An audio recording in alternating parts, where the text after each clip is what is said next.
So next Mughal emperor कौन है? फ़र्रुखसियार आता है। जैसे कि हमने अभी पहले पढ़ा, फ़र्रुखसियार ने जहांगीर शाह को मार डाला था।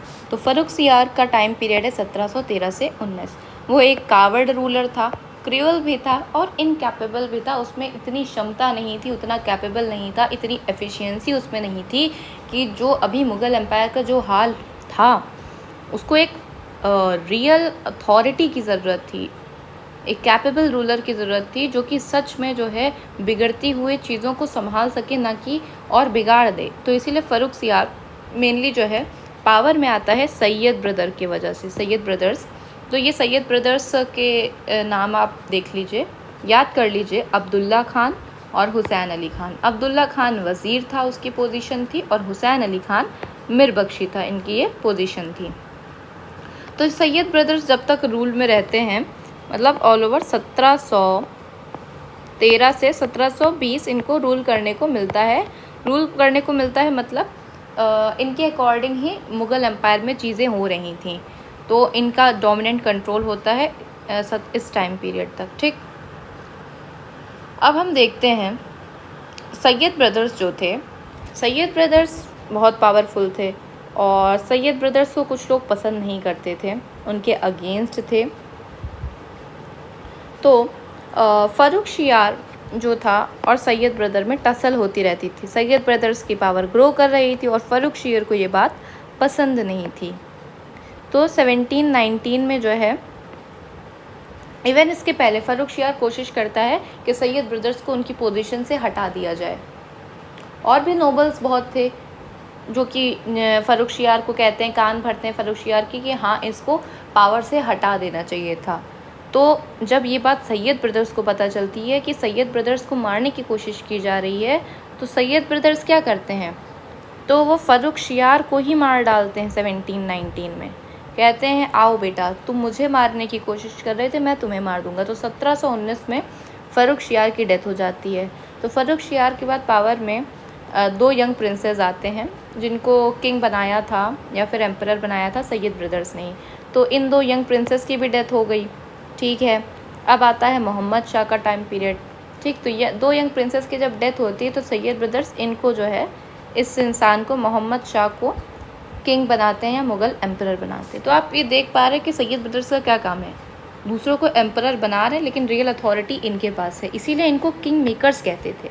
खुद किंग नहीं थे ये, दूसरों को राजा बना रहे थे, दूसरों को एम्परर बना रहे थे। तो सैयद ब्रदर्स को क्या कहते हैं, किंग मेकर्स। और इसको आप पॉइंटर्स में लिख सकते हैं जिससे आपका आंसर और ज़्यादा इफेक्टिव हो जाएगा। अब हम देखते हैं सैयद ब्रदर्स ने क्या टैक्टिक्स से, क्या पॉलिसीज़ अपनाया, जिससे कि सैयद ब्रदर्स को ये पता था कि मुग़ल एम्पायर की कंडीशन ठीक नहीं है, चाहे वो स्टेट फाइनेंस हो, चाहे वो मिलिट्री हो, चाहे आसपास के नेबर्स से जो रिलेशन हो। तो वो उसको चाहता था उनके पास रियल अथॉरिटी हो और वो मुग़ल एम्पायर को डिसइंटीग्रेट होने से बचा सकें। तो आइए देखते हैं। तो पहला है रिलीजियस टॉलरेंस। तो सैयद ब्रदर्स जो है उनका इतने कट्टर नहीं थे अपने रिलीजन को लेकर के, अपने इस्लामिक व्यूज़ को लेकर के। तो इवन सैयद ब्रदर्स ने पिलग्रिमेज टैक्स भी हटाया था। और तो और इनका मानना था कि गवर्नेंस में ऐसा नहीं है सिर्फ मुस्लिम नोबल्स ही होने चाहिए, हिंदू चीफ, हिंदू राजा, हिंदू नोबल्स, इन सब का भी इक्वल रोल होना चाहिए मुस्लिम नोबल्स के जैसे। तो सैयद ब्रदर्स का मानना था एडमिनिस्ट्रेशन में हारमनी एग्जिस्ट करना, रिलीजियस हारमनी एग्जिस्ट करना बहुत ज़रूरी है। तो इसीलिए वो क्या करते हैं, राजपूत, मराठा, जाट्स, इस पॉइंट पे हम बाद में आएंगे, पहले ये देखते हैं। तो जो अजीत सिंह थे मारवाड़ के, चाहे वो जय सिंह ऑफ अम्बेर हों, ये दोनों ही जिनकी मैं बात कर रही हूँ ये राजपूत स्टेट्स के राजा थे। तो अजीत सिंह ऑफ मारवाड़ को और जय सिंह ऑफ अम्बेर को सैयद ब्रदर्स ने हाई पोजीशन दी। कहाँ, एडमिनिस्ट्रेशन में। उन्होंने कहा हम आपको हाई पोजीशन देते हैं, आप हमारे एडमिनिस्ट्रेशन में आइए। तो एक अच्छा रिलेशन डेवलप करने की कोशिश की जा रही थी। और तो और सैयद ब्रदर्स ने राजपूत की हेल्प ली थी, मराठा, जाट्स, इन तीनों का यूज़ किया था। किस लिए, फ़र्रुखसियार और फ़र्रुखसियार के जो नोबल्स थे या फिर सैयद ब्रदर्स के राइवल्स थे, तो ऑल ओवर राजपूत, मराठा, जाट्स का यूज़ किया सैयद ब्रदर्स ने फ़र्रुखसियार को हराने में, फ़र्रुखसियार की हत्या करने में। मराठास के साथ क्या सीन था कि मराठास के साथ सीन ये था कि साहू के साथ एक एग्रीमेंट होता है। सैयद ब्रदर साहू के साथ एग्रीमेंट करते हैं और उस एग्रीमेंट में कहते हैं मैं आपको डेक्कन की 6 प्रोविंसेस का जो है चौथ और सरदेशमुखी कलेक्ट करने का राइट देते हैं। तो इसके बदले जो है साहू क्या प्रॉमिस करता है, ठीक है फिर हम सैयद ब्रदर्स को कहते हैं वो हम आपको हेल्प करेंगे डेक्कन एरिया में, अगर आपको डेक्कन में कोई भी हेल्प चाहिए तो हम आपको 15,000 सोल्जर्स आपको प्रोवाइड करेंगे। अगर सैयद ब्रदर्स का डेक्कन में कोई भी कुछ मामला वगैरह होता है, लड़ाई झगड़ा होता है, तो शाहू कहते हैं हम आपको जो है 15,000 सोल्जर्स देंगे, आपने हमको 6 प्रोविंसेस की चौथ सरदेशमुखी कलेक्ट करने का राइट दे दिया, that's more than enough for us. तो ये एक हारमोनी डेवलप हो रही है, आप देख सकते हैं एक कॉपरेशन हो रहा है स्टेट्स में। और सैयद ब्रदर्स ने जाट के चीफ चुरामन के साथ भी अलायंस किया था। तो ये हो गया, हमने देखा सैयद ब्रदर्स की क्या पॉलिसी थी, रिलीजियसली टॉलरेंट था। अजीत सिंह ऑफ मारवाड़ इनको हाई पोजीशन देता है, मराठास में साहू के साथ एग्रीमेंट, चुरामन जाट लीडर से अलायंस। अब हम देखते हैं क्या रीजंस थे कि सैयद ब्रदर्स का फेलियर होता है। बेचारे इतनी कोशिश किए लेकिन उसके बाद भी वो फेल हो गए, क्या करें। तो रीजंस भी तो रहे होंगे कुछ ना कुछ, तो लेट्स सी क्या रीजंस थे।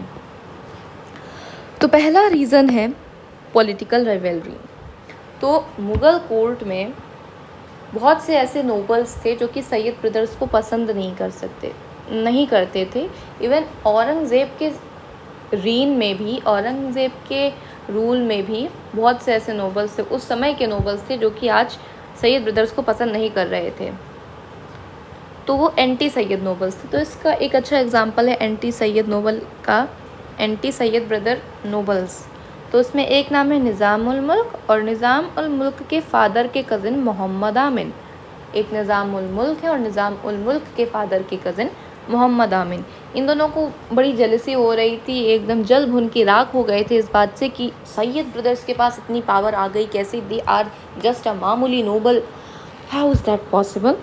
तो उन्होंने कान भरने शुरू कर दिए, किसके, मोहम्मद शाह के। उस टाइम पे मुग़ल एम्परर मोहम्मद शाह था, रंगीला नाम था, रंगीला नाम था मोहम्मद शाह रंगीला, तो रंगीन इंसान था। तो पहला रीज़न ये हो गया पॉलिटिकल राइवलरी, उसके अगेंस्ट, सैयद ब्रदर्स के अगेंस्ट बहुत सी कॉन्स्पिरेसीज होती थी, षड्यंत्र जो है लोग बनाया करते थे, क्या करें सैयद ब्रदर्स को हटा दिया जाए। दूसरा लॉलेसनेस और डिसऑर्डर बहुत था स्टेट में। अब मुग़ल एम्परर को ही कोई सीरियस नहीं ले रहा है, वो इनकैपेबल है, तो एक जो लॉलेसनेस होनी चाहिए स्टेट में, अगर आप मान लीजिए प्रेजेंट में मोदी जी ही वीक हो जाएं और लोग उनको सीरियस लेना ना छोड़ते तो कितना लॉलेसनेस होगा। कोई कहीं भी, वैसे अभी कितना भी क्राइम कर रहा है कोई फ़ायदा नहीं। वो अलग बात है कि आज भी क्राइम हो रहा है, कुछ लोग ऐसे ही सड़क पे घूमते रहते हैं, लेकिन हाँ some what lawlessness is there अगर सेंट्रल अथॉरिटी स्ट्रॉन्ग होगी। अब यहाँ central authority Mughal emperor Mohammad Shah ही स्ट्रॉन्ग नहीं है, तो लॉलेसनेस और disorder was very quite common उस समय पे। तीसरा रीज़न था फाइनेंशियल पोजीशन। फाइनेंशियल पोजीशन बहुत बेकार थी स्टेट की, तो उसका एक रीज़न ये था ज़मींदार रेबेलियन। ज़मींदार जो है, रेबेलियन हमेशा ही होता रहा है, विद्रोह। अब जब ज़मींदार रेबेलियन करते थे, तो ये ज़मींदार जब रेबेलियन करते थे तो लैंड रेवेन्यू नहीं देते थे। अब आधा जो है मुग़ल एम्पायर चल ही इसीलिए रहा है क्योंकि लैंड रेवेन्यू उसको मिल रहा है। अब लैंड रेवेन्यू नहीं आएगा तो स्टेट की कंडीशन दैट वेरी ऑब्वियस कि बेकार हो जाएगी, तो फाइनेंशियल पोजीशन बेकार थी। चौथा रीज़न था सेंट्रल इनकम जो है कम होने लगती है, डिक्रीज़ होने लगती है। उसका कारण था रेवेन्यू फार्मिंग, जो कि जहांगीर शाह के समय जुल्फ़िकार खान ने इंट्रोड्यूस किया था। तो रेवेन्यू फार्मिंग ये जो सिस्टम था एक इफेक्टिव प्रूव नहीं होता है, अनसक्सेसफुल हो जाता है, जिसकी वजह से सेंट्रल इनकम डिक्रीज़ होने लगती है। तो ये कुछ कारण थे कि सैयद ब्रदर्स का फेलियर का कारण है कि political rivalry, lawlessness, financial position बेकार होना, सेंट्रल इनकम कम होते जाना। तो इन सब का रिजल्ट्स क्या होता है, जब इनकम जो है स्टेट के पास बहुत ज़्यादा नहीं थी, स्टेट का रेवेन्यू सफिशिएंट नहीं था, तो हम एक चीज़ देखते हैं कि जो सोल्जर्स थे और ऑफिसर्स, उनको सैलरी नहीं पे की जा रही थी, और की भी जा रही थी तो कम की जा रही थी, और बहुत टाइम गैप पे की जा रही थी। तो सोल्जर्स और ऑफिसर्स बहुत नाराज़ थे। तो इसका एक बुरा जो है इम्पैक्ट क्या होता है, एक परिणाम हम ये देखने को मिलता है कि ये जो सोल्जर्स थे ये इनडिसिप्लिन्ड हो गए।